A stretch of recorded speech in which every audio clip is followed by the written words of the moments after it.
FC มะม่วงเขียวเสวยกวนของครูดาวาไรตี้คุณครูสุรีคำงามครูดาจะหยุดเคี่ยวกวนแค่นี้นะคะทุกคนค่ะ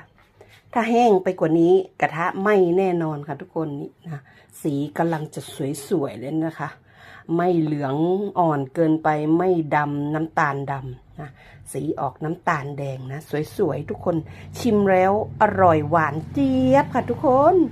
มะม่วงเขียวเสวยกวนนะ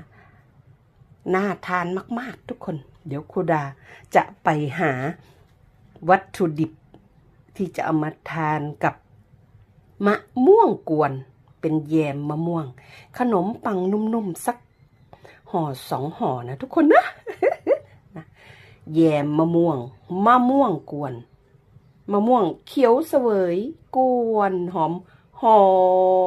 ม